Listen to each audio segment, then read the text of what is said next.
Hey everybody, just back and doing a little bit of a hobby update or table update for mid-January 2016.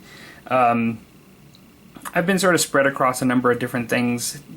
A lot of times I do like to see a project straight through and not start other things, and then other times I find it easier just to keep my mind just kind of on a bunch of different projects, making slow progress on all of them.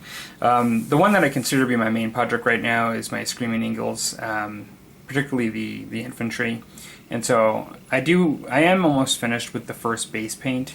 It's taken me a little while just because I've just been occupied with lots of stuff. I haven't been, like, I guess piling, pushing through, and just getting it done. Like, I've been just sort of taking my time.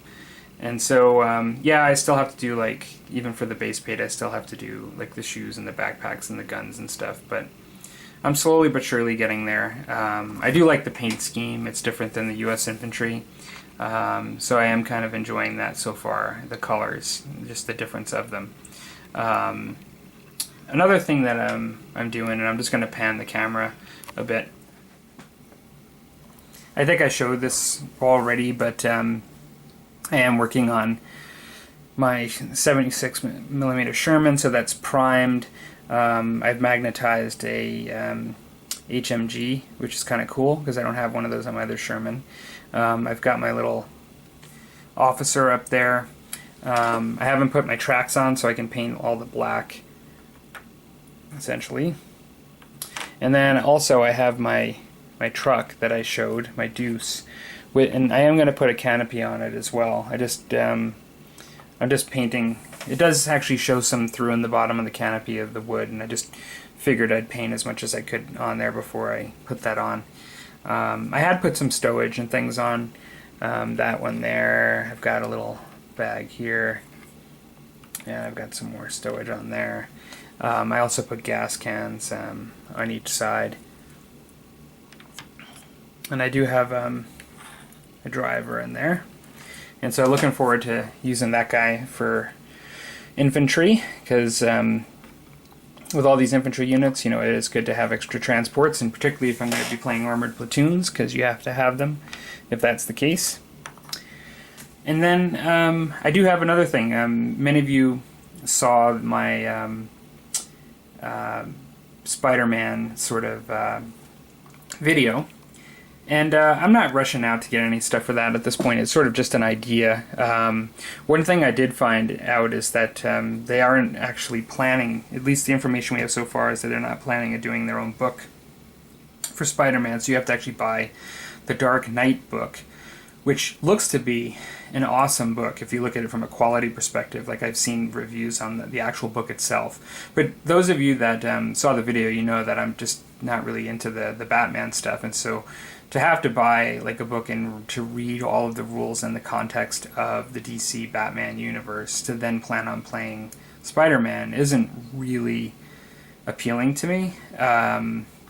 And they are, I guess, going to do a PDF just to change some of the rules around for the Marvel Universe. So I'm just kind of sitting back and seeing. It's going to have to be really good for me to do it if that's the case. So I'm not even really planning at this point and getting anything for it. And I guess in May is when it may be coming out. And that'll just be more of a personal project. And just for fun, just because I kind of got really excited about that and I've been thinking about it, I took a HeroClix model that I guess about a year ago I had wanted to paint this guy up, because I've done videos on what I thought about HeroClix, and oftentimes I really don't like the sculpts, but this is one that I've always really liked the sculpt. It was from the Sinister set in HeroClix, and I thought they did a very good job considering how bad a lot of them are. This one always just struck me as a great model. And so I took acetone and I took it off the HeroClix base, and I completely, with acetone, removed all the paint.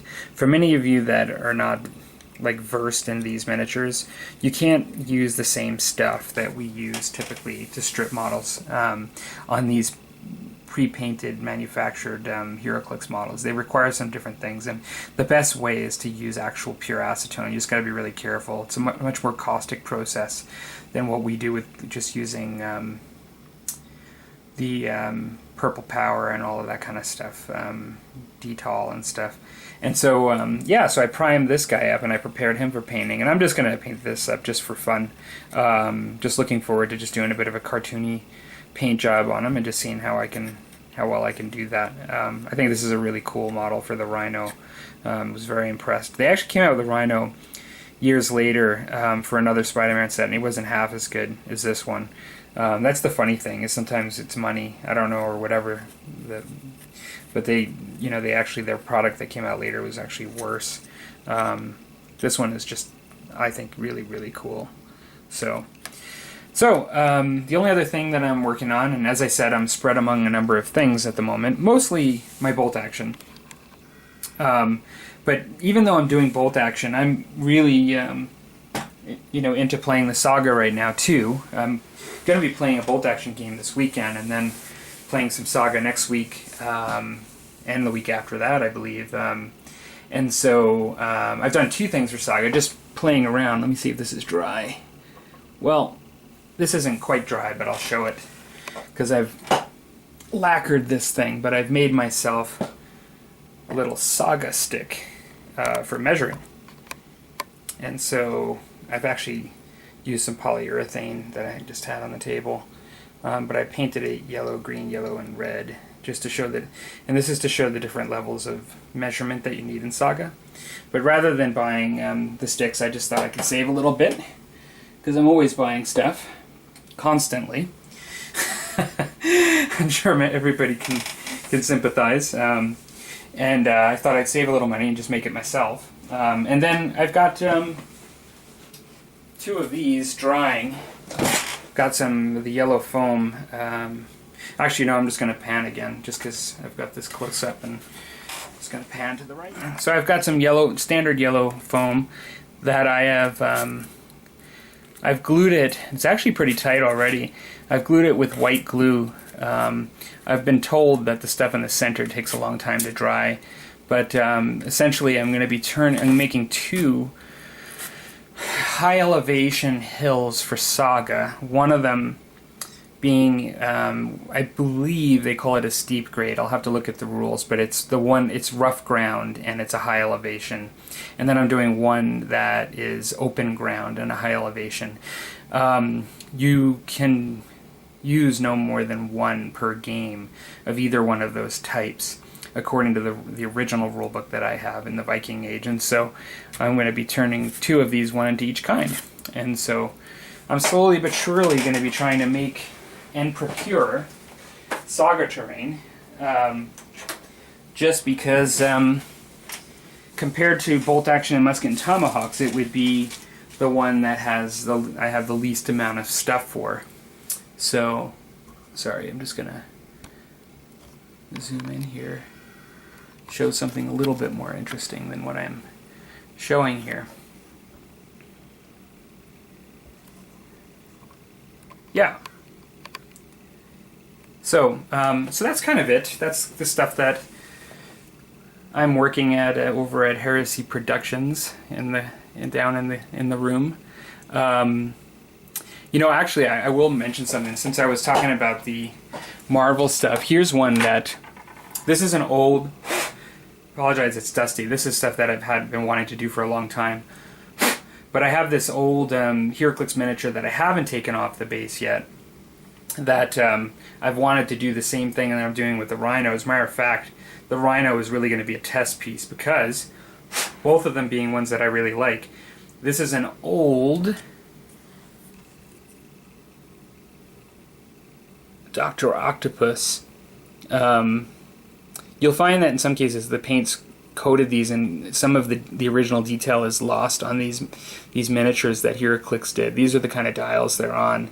This is an old one, but it was always my favorite of the Dr. Octopus, and I think I might even have shown this on my channel, I'm not sure, like years ago, but I love, for some reason, I just love the way they've made the tentacles go through his leg, and they're just so dynamic looking. in the way they did this particular one. And so I might have an extra. I think I bought an extra just to paint, because these guys, you can get these guys really cheap. They're not even really usable in the game anymore. They're just only really usable as sculpts at this point. But I think I'm going to acetone this guy and paint him up as well. And mind you, this isn't for the upcoming Spider-Man game. I mean, this is just for fun. I think that game uses like 35mm. They're quite big, the sculpts, compared to these. But I thought I would paint this guy up just for fun too. And so the Rhino is a bit of a test. Just to, I don't know what I'm testing. I mean, I think I wanted to just do the acetone mainly, just to see how that would work and not melt the whole thing. And it worked just fine. But I wanted to test that one before I did the Doc Ock. So I'm going to be doing that. Lastly, I just wanted to throw this out there. I'm thinking of doing a question and answer session every once in a while. Now, many of you that are my subscribers are likely subscribers to other channels I'm subscribed to, may even have found me through these other channels. You'll know Nick Iddick Beard does a question and answer every once in a while. But actually, one of the question and answer sessions that I've become really, I've really been enjoying and I look forward to on a weekly basis is Pete over at Mini Warzone. I've really found Pete has a really good channel, and he's a really down-to-earth guy, and I found the more that I watched his channel, the more I actually enjoyed watching his channel. Like, it just increased. And in particular, I like his P&Qs, and I don't know, Pete may be watching this because he is a subscriber, but he's one of those guys that I find makes me laugh. Like, I just find that, you know, I look forward to his he has a really good sense of humor, and doesn't take himself too seriously, and I like his take on things. And so I really enjoy watching his question and answer sessions. And something that I was saying to Jason, who has a channel that had put up a Jason Pryor, I believe. He was just talking about his channel and putting up painting vids and stuff, and what other kind of stuff he's going to be putting up in the future. And I had just said that there's all kinds of videos that, you know, you can put up. It doesn't just have to be your painting stuff. And I'd mentioned that I think for a lot of us, and not everybody, but for a lot of us, this is a social thing as much as anything. And, you know, for me, I'll be quite honest, it does a lot for me, the channel, but a big part that I really like is just interacting with folks from around the world that like the hobby like me. And so there's no way that I could do a weekly one at this point. I'm not trying to live up to the dedication and tenacity that Pete has with his, he calls them P&Qs, but just a question and answer sort of session like that. I wouldn't be able to do weekly, and I'd be afraid that I'd run out of stuff to talk about pretty quick. But I was thinking maybe just doing a monthly one, and so not sure what people think about that. I might, you know, depending on the response, or, you know, I might consider just doing one like once a month or something like that. Yeah, and, you know, it could, I think these could be about anything. I always found the one that Matt at Mini Wargaming was doing pretty regularly for a while to be very interesting, but that's also because I perceive him as a really smart guy from a business perspective in the hobby, and I found that really interesting, you know, that part, because he would talk about that quite a bit.